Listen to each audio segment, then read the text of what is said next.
Shalom. Welcome to this episode of the Elect Life. I'm going to exhort. I guess that's the word.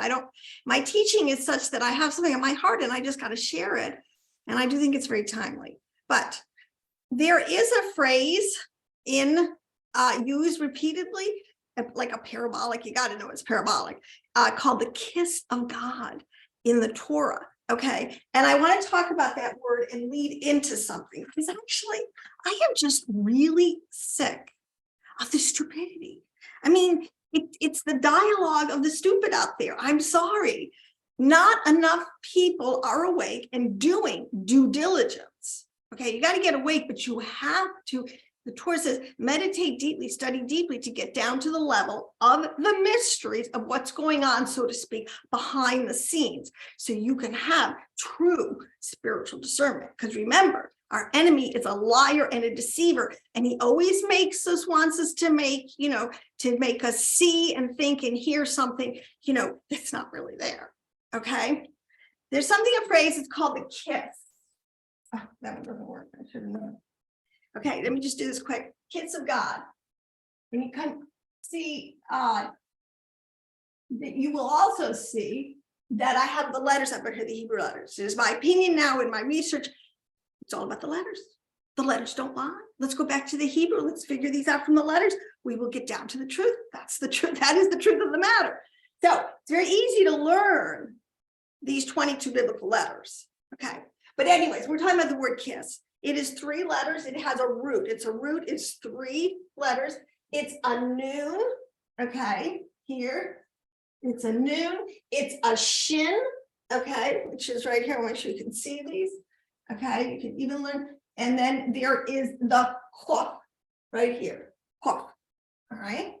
Now, the thing about these letters is they're not just letters, that are like an alphabet, A, B, or C. They are communicating like a chemical language. They're communicating some really deep information. And then even more so, if you find letters with little dots, little dashes, of course, the vowels mean something and everything, but this is pronounced neshak, okay? It's a noon shin sound, and that's a kuf. So neshak, I believe, is the best, closest. I'm not a native in this, but I'm doing the best I can. But the point I want to tell you is this last letter, kuf, okay, is the only letter in people that extends down below the line, okay, so to speak. All right, because these are all kind of coordinate to work in a box. It really is. God has boxed himself in with the letters. So when this letter goes below that line, and then it's got another shape here, which is, we want to talk about that. That's telling you a lot of information. But what it's telling us in the kiss of God, God's willing to go all the way down to meet us where we're at. He will go below himself, so to speak, the kiss of God. And the kiss, what it means is, okay, now I have a little PowerPoint. I'm going to go to this, okay, because I got to try to say this quick, but let's hope this is the one I'm looking for. Okay. Oh, actually, I want to go one more. Okay, so I have this thing. I was talking with the Father in dialogue, and it came to me, this kiss of God. My father always had a phrase. He's called the kiss theory. Keep it simple, stupid. If he was trying to explain me something, or I would always try to make things too complicated. He's like, no, just keep it simple. And really and truly, there is a simplicity to knowing God and we make it so complicated. I mean, today there's a million, like, quote unquote, paths to quote unquote God. So to simplify it, right? Keep it simple, stupid. And I am putting in the word stupid for shame, because it's like, really, people, nobody reads their Bible anymore. See, you can't even have a dialogue about spiritual matters, especially the matters of the Bible, which are still the most epic of all stories, of all knowledge containing stories on the planet. It still is true, but we're all stupid. So keep it simple, stupid. Let's go back. But I want to talk about this Hebrew word for kiss is nachshach, okay, which means to literally or figuratively touch something. All right. it means to kiss, to come near and fashion together and arrange in order. Now, listen, I mean, that is so funny because really to kiss is, you know, they always make the movie about the drama of the first kiss and they lock lips. Okay. I mean, these words are used. God wants, he will come close. He will lock in with you. All right. He will walk with you. There is a way to really move and feel the presence of God. Okay. So that's why he can say, may he kiss me with the kisses of his mouth, which again, is the Hebrew letter pei is the letter for mouth. Okay. So, but we're talking about kisses. And then there's another word, mouth, which is the word pei, which means mouth. I mean, there's so much confirmation that keeps going on amongst these things. For your love is sweeter than wine. That is a completely really coded phrase because I understand from the tree of life and on a deeper level, but you know, kiss me with the kisses of the mouth. This is allegory for how intimate the Father really wants to and can and has designed the system. All right, to walk with us on this level. Now, but there's a couple things that we've got to know, and this is why we're so stupid.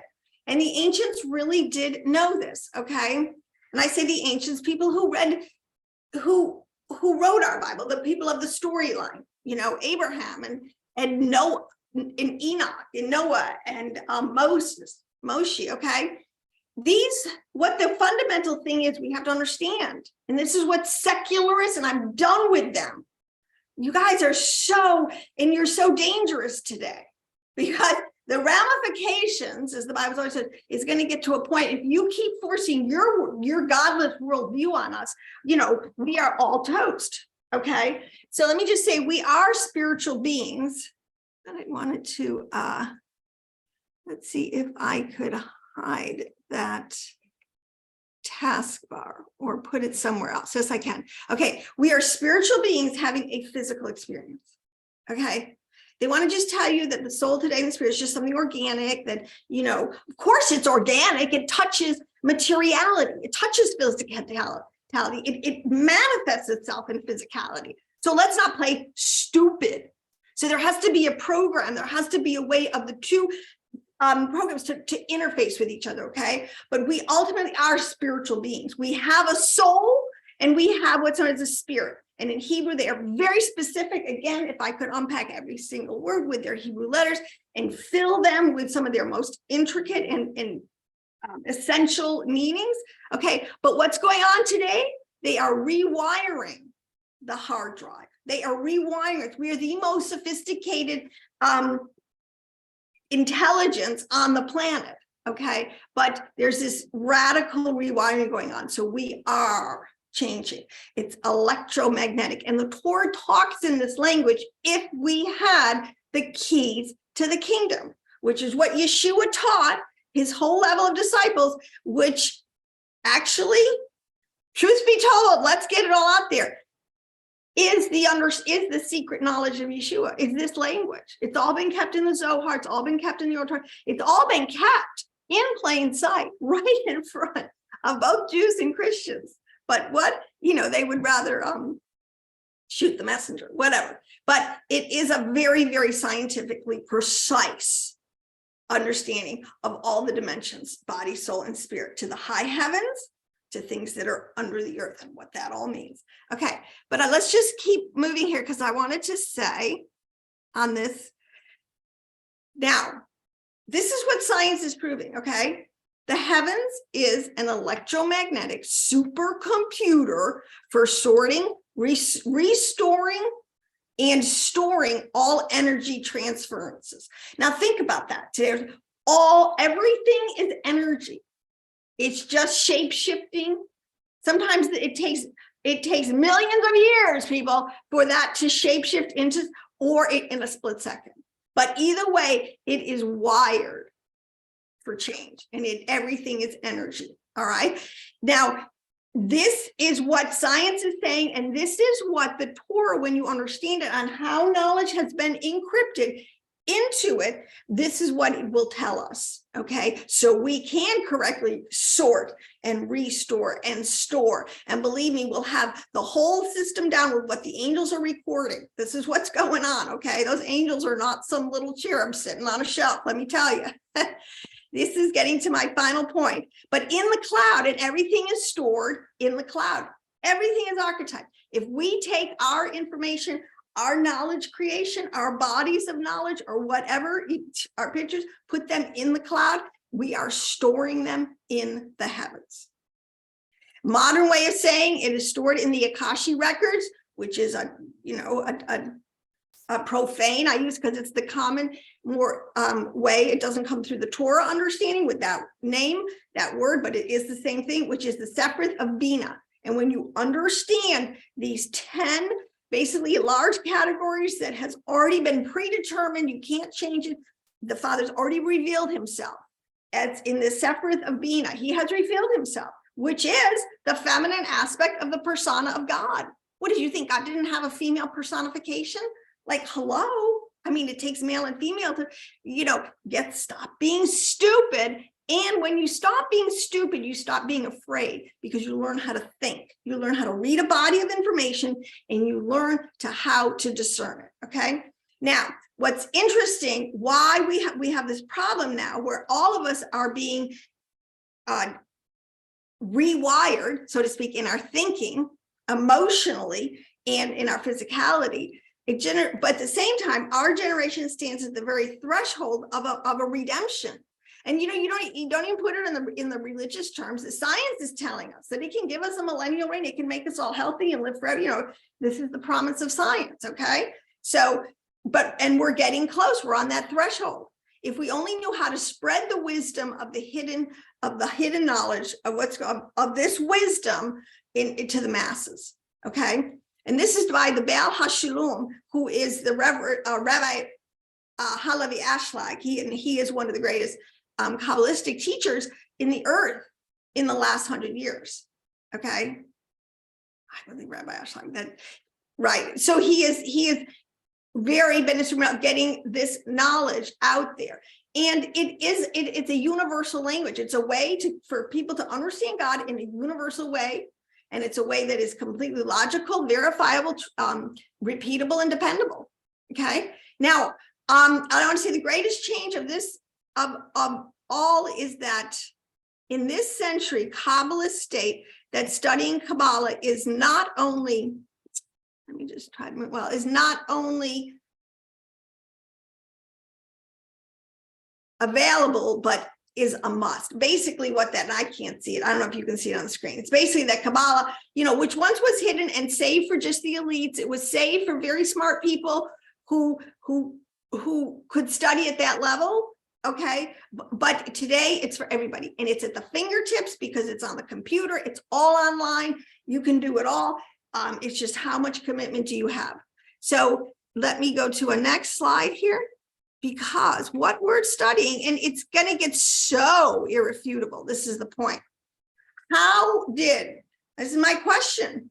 How did all of these quarks, leptons, bosons evolve and self-assemble within a billionth of a second, the Big Bang? These basic building blocks of the universe each have precise. There's nothing random, people. That's the biggest lie of all. It has precise mass, charge, spin, and color, all of which are fine-tuned to perform their function in making the universe useful, functional, and beautiful.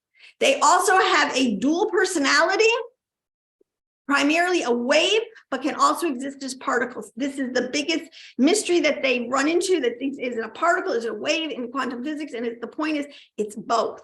This is our Yahweh. He made them male and female. And when you understand the language, the keys to the kingdom, you're going to laugh. You go, how did I ever think? Oh my gosh, what was I thinking? No, we are talking about the major energy systems. He made a system that's male and a system that's female. That is allegorical language for something. First, energy that moves and energy that is stationary and that receives. I mean, it's a brilliant system when you understand the mechanics and the science of it. And that's what they call it. Oh my gosh. And everybody's got it. We all got left brain, right brain, in everything. So, but just let me keep in mind, they are complex to the extreme. See, the simplicity of these letters of Yah speaking, this whole concept, that's just flowery language. They're saying the power of El. I mean, he had this thing so figured out. He had everything ready. It was go time. He spoke. Okay. And it's just in a story, but it doesn't make the science any less real. How are you going to tell this stuff to a little kid? You can't go teaching them about quarks and leptons. And gosh, I'm having a hard time trying to follow some of these people. Okay. It's complex to the extreme, but I can. And scientists, I mean, cannot understand how they work, much less create one. Let's get it straight. But they are so close to doing mock-ups, okay, that it's getting scary. And I'm going to end with that. But so how could they evolve by chance, uniformly and intricately in a billionth of a second without intelligence? See, now this is where the rubber meets the road, because we have to understand that there is something called intelligence in God. You know, he is not stupid. And he didn't make us stupid. He doesn't, but we have to, you know, it says to apply yourself to knowledge. If you love this world more, that it's more important to you to watch football all day Sunday and play video games and do all this other crap that's not going to mean a thing, okay, or really enhance your ability to, other than having a little bit of downtime, that's fine. But the point is where your heart is. What are you doing with your time? And that'll determine where your heart is, okay? If you love me, you will. And so I'm talking to an audience, and I always like to say this, that many are called. We're all called. This is what the Torah says. Everybody's called, but very few answer the call. Not many choose to answer. And then okay? So it's intelligence. The universe is very, very intelligent. And the levels that in the heavens, what it's talking about, these levels are the angels. These intelligence are the angels, and they are so smart. They're smarter than you'll ever be. They can see farther down time. They have the ability to manifest into different dimensions. I mean, they're intelligent, okay? The one thing they're not necessarily, unless is physical. We're the spiritual angel being having the physical experience, okay? And this is attested to, and when this is understood, then the rest of the Torah, I'll leave crazy, you know, the Nephilim and the giants, and then having these hybrids, what is going on here, you know, makes sense. Okay, so, but this is now I want to show you in Romans 11, Paul gets it. In Isaiah 40, Isaiah gets it, the same thing. They're speaking the same language. They are talking about the same phenomena, okay? I am trying to get rid, hopefully, maybe I'm trying to get rid of this hide video panel. I don't know, that didn't do it. But anyways, in Romans, Paul is saying, after he gives the whole concept of the mystery, oh my gosh, he said, I see what God is doing at such a high level. This is so amazing that he has now made a way through this Messiah, Ben Yosef, through Yeshua, HaMashiach, to go into the Gentiles and redeem them now. Oh, the depth of the riches, both of the wisdom and the knowledge of God. How unsearchable are his judgments and unfathomable his ways. For who has known the mind of the Lord? That is intelligence, people. God is intelligent, and stop insulting his intelligence, right? Or who became his counselor? I mean, seriously? Or who has first given to him that he would be paid back to him? You really think you've done anything for God? For from him and through him and to him are all things. In other words, we live and we move and have our being. To him be glory forever. Okay, that's the great Kabbalist. Yes, Paul was a master Kabbalist, distilling it all down. And the words wisdom and knowledge are very specific words in Torah. They mean a very specific body of knowledge. They're talking specifically about spiritual knowledge, higher level understanding. Okay, Isaiah, it says the same thing. Who has directed the Spirit of the Lord? Who has been his counselor? Whom did he consult to enlighten him? And I can't read that next portion, but it says, who imparted knowledge to him, showed him the way of understanding. I mean, they're good. And then when you understand, I'm telling you, when you do understand the Hebrew and understand what's going on in the tree of life and how they're, which is just a phrase, a category, an archetypal parabolic way of showing how this information is working together and creating, you know, a great ecosystem. Trees are amazing. Okay, and we're even learning that their roots talk to each other. They're intelligent. This is what's so. I mean, we're only going to go to this level faster and faster and more and more. Okay, so why is it important to kiss the kiss of God? Okay, now this I just happened on this in a random video I clicked on for some reason, but you know, I'm at this point with now AI.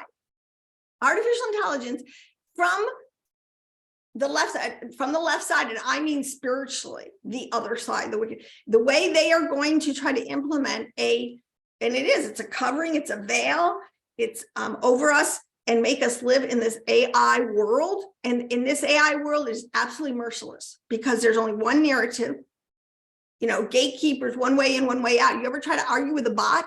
You ever try to get some mercy or get some different results with a bot? It's never going to happen. Okay. But there's this story that these Japanese scientists were making. They were making literally super soldiers in the lab. They were trying to make robotic killers. Okay.